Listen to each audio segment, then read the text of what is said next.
السلام علیکم ورحمۃ اللہ وبرکاتہ۔ اعوذ باللہ من الشیطان الرجیم۔ بسم اللہ الرحمن الرحیم۔ ألم تر كيف فعل ربك بأصحاب الفيل ألم يجعل كيدهم في تضليل وأرسل عليهم طيرا أبابيل ترميهم بحجارة من سجيل فجعلهم كعصف مأكول۔ صدق اللہ العلی العظیم۔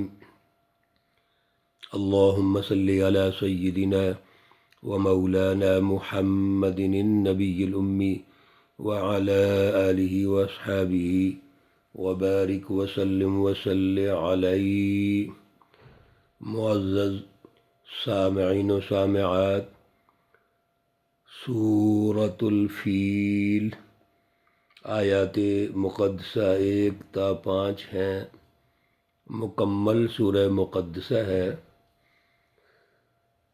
اور یہ سورہ فیل مکی صورت ہے۔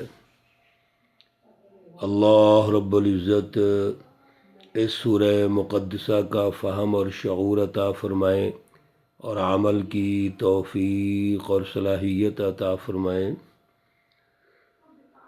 معزز سامعین و سامعات، سورۃ الفیل کی اہمیت 2 اعتبار سے بہت زیادہ ہے۔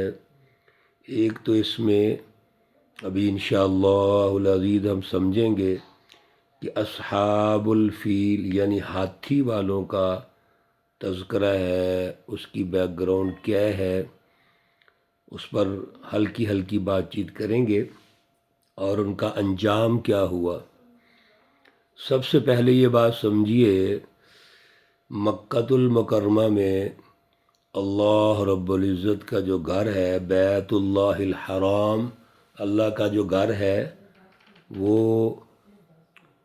جو نسبت رکھتا ہے ابراہیم علیہ السلام کے ساتھ رکھتا ہے۔ حضرت ابراہیم علیہ السلام تحریک حنیفی کے بانی ہیں، اور آپ سے 2 مراکز قائم ہوئے۔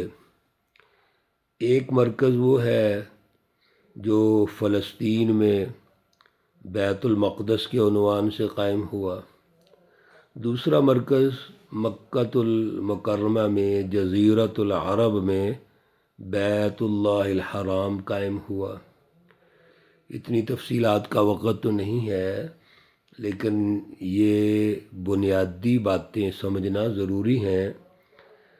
حضرت ابراہیم علیہ السلام اور حضرت اسماعیل علیہ السلام نے مل کر جو مرکز تعمیر کیا، وہ بیت اللہ الحرام ہے۔ اس کے 14 سال بعد تقریباً حضرت اسحاق علیہ السلام پیدا ہوئے، یعنی حضرت اسماعیل علیہ السلام کے 14 سال بعد حضرت اسحاق علیہ السلام کی ولادت ہوئی۔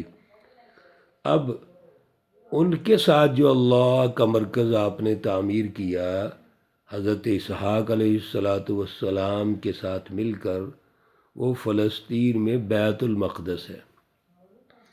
میرے عزیزو، ان مراکز کی جو اہمیت ہے وہ فکری اعتبار سے بھی ہے، سیاسی اور معاشی اعتبار سے بھی ہے، اور تجارتی اعتبار سے بھی ہے۔ اس کی تفصیلات ہیں جن کا اس میں وقت نہیں ہے۔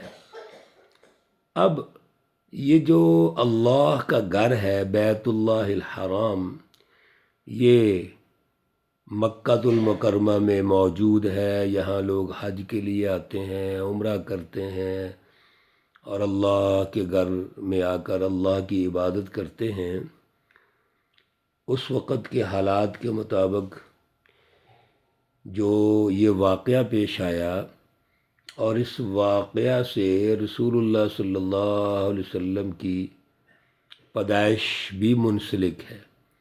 آپ کی پیدائش سے تقریباً 50 دن کا یہ پہلے واقعہ ہے، بعض مفسرین تو لکھتے ہیں 2-4 دن کا ہے، اور بعض کا یہ کہنا ہے کہ 50 دن پہلے کا واقعہ ہے۔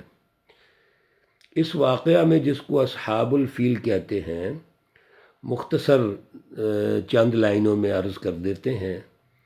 بادشاہ ہے حبشہ کی طرف سے یمن میں ایک حاکم ہے جس کا نام ہے ابرہہ۔ یہ ابرہہ جو ہے، اس نے یہ دیکھا کہ سارے عرب کعبہ کا حج کرنے جاتے ہیں۔ اس نے کہا کہ لوگوں کو ہمارے پاس بھی جمع ہونا چاہیے۔ تدبیر اس نے یہ سوچی کہ اپنے مذہب عیسائی کے نام پر ایک عالی شان گرجا بنایا جائے اور بڑے پرتکلفات انداز میں اس کو سجایا جائے۔ سب کچھ کیا اس نے مکمل اس کو مرصع اور مکلف بنانے کی کوشش کی، لیکن وہاں پر لوگوں کا رجوع نہیں ہوا۔ اس دوران کچھ لوگوں نے جا کر اس کی توہین بھی کی اور کوشش کی کہ اس گھر کی بے عزتی کی جائے، جس کی وجہ سے وہ غصہ میں آ گیا اور اس نے یہ کوشش کی کہ بیت اللہ الحرام کو گرا دیا جائے۔ اب یہ ساری سکیمیں وہ دنیا میں بنا رہا ہے، اور قریش جو اس وقت اس کے نگران ہیں، اس کا خیال تھا ان کو شکست دے دیں گے اور بیت اللہ کو گرا دیا جائے گا۔ چنانچہ وہ اپنا لاؤ لشکر لیتا ہے اور کعبہ کی طرف وہ فوج کشی کر دیتا ہے، اور ہاتھی لے کر، ہاتھی بھی اس علاقے میں نہیں تھے، ہندوستان کے علاقے میں تھے، اس نے بڑے بڑے ہاتھی بلائے اور ان کو تیار کیا، اور خیال یہ تھا کہ ایک ایسی یہ جانور ہے، ایسا جنگ ہے ہوگی، یہ گھبرا جائیں گے اور وہ شکست کھا جائیں گے۔ لیکن جب وہ سارا عمل کرتا ہے، وادی محصر جو مکہ کے قریب ہے، وہاں پر وہ پہنچتا ہے اپنی اس لشکر کشی کی شکل میں۔ ادھر سے رسول اللہ صلی اللہ علیہ وسلم کے جو دادا محترم ہیں عبد المطلب، وہ قریش کے سردار ہیں، متولی ہیں کعبۃ اللہ کے۔ جب ان کو خبر ہوئی تو انہوں نے لوگوں سے کہا جی آپ اپنا بچاؤ کر لو، یہ اللہ کا گھر جس کا وہ خود ہی بچا لے گا۔ اب ان حالات میں لوگ باہر پہاڑوں کی طرف چلے گئے، شہر کو خالی کر دیا۔ اب اس نے یہ سمجھا، ابرہہ نے، انہوں نے تو راستہ صاف کر دیا، میرے لیے کوئی مشکل نہیں ہوگی۔ اب جب وہ وادی محصر کے قریب پہنچتا ہے تو اللہ رب العزت کا عذاب آیا، اور سمندر کی طرف سے سبز اور زرد رنگ کے چھوٹے چھوٹے جانور، جن کو اللہ رب العزت نے یہ صلاحیت دی، ان کی چونچوں میں، پنجوں میں چھوٹی چھوٹی کینکریاں تھیں، اور وہ جب ان پر حملہ آور ہوتے ہیں اور کینکریاں لشکر پر برستی ہیں تو اللہ رب العزت کی قدرت سے وہ کینکر اس طرح لگتے تھے جیسے بندوق کی گولیاں ہوتی ہیں، جس کے لگتے ہی وہ ان کے اندر جب گھستے تھے تو وہ تباہ و برباد ہو جاتے تھے اور بڑی تکلیف سے وہ مرتے تھے۔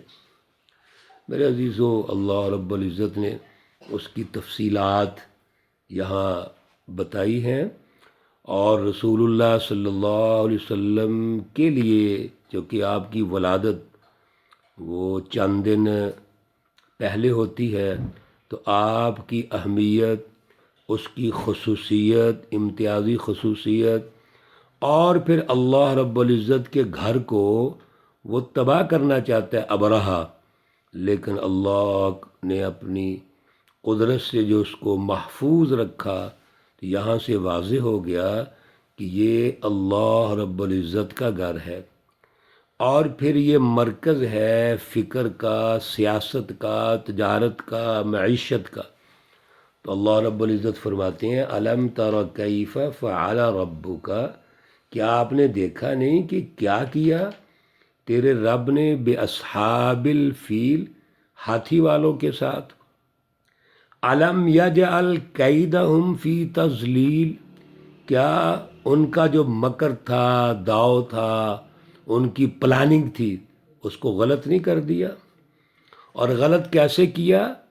اللہ رب العزت نے وَأَرْسَلَ عَلَيْهِمْ طَيْرًا أَبَابِيل، ان پر پرندے بھیجے، جانور ٹکڑیوں ٹکڑیوں میں اڑتے ہوئے جانور، ترمیہم بحجارہ، پھینکتے تھے ان پر پتھریاں، من سجیل، کینکر کی، چھوٹی چھوٹی کینکر کی جو پتھریاں ہیں وہ ان پر پھینکتے تھے، اور نتیجہ یہ نکلا فَجَعَلَهُمْ، پس اللہ نے ان کو کر ڈالا کَعَصْفٍ مَأْکُول، جیسے کھایا ہوا بھس، جیسے کوئی چیز کھائی جائے، بیل، گائے وغیرہ جو گھاس کھاتے ہیں، تو کھا کر وہ کیا اس کا چورا بن جاتا ہے۔ تو آپ یہ کہہ سکتے ہیں چورا چورا ہو گئے، بد صورت، نکمے اور چورا چورا، یہ اللہ نے ان کو تباہ و برباد کر دیا۔ میرے عزیزو، اس سورہ مقدسہ کے واقعہ سے مرکز جو حنیفی ہے اور مرکز انسانیت بیت اللہ الحرام کی اہمیت واضح ہوتی ہے۔ یہ وہ سچی تاریخ ہے جو اللہ نے ہمیں بتا دی ہے، لہذا یاد رکھیے آج بھی اللہ کے اس گھر کو فکری مرکز ہونا چاہیے، سیاسی مرکز ہونا چاہیے، اور معاشی مرکز ہونا چاہیے، تجارتی مرکز ہونا چاہیے، اور وہاں پر جو رسول اللہ صلی اللہ علیہ وسلم انقلاب لے کے آتے ہیں، اپنی زندگی مبارک میں آپ نے قریش کے اس ظالمانہ نظام سے آزادی دلائی، اسی طرح آج اس کو آزاد ہونا چاہیے۔ وہ انسانیت کا مرکز ہے، وہ اللہ کا گھر ہے، وہاں پر اللہ رب العزت کی بالادستی ہونی چاہیے۔ اللہ رب العزت ہمیں اعلیٰ شعور اور فہم عطا فرمائیں۔ اللہ رب العزت تمام بیماروں کو شفائے کاملہ عاجلہ مستمرہ عطا فرمائیں۔ اللہ رب العزت تمام مرحومین و مرحومات کو جنت الفردوس میں اعلیٰ مقام عطا فرمائیں۔ ربنا تقبل منا انك انت السميع العليم وتب علينا انك انت التواب الرحيم، وصلى الله تعالى على النبي الأمي محمد وعلى آله وأصحابه أجمعين برحمتك يا أرحم الراحمين۔ السلام عليكم ورحمة الله وبركاته۔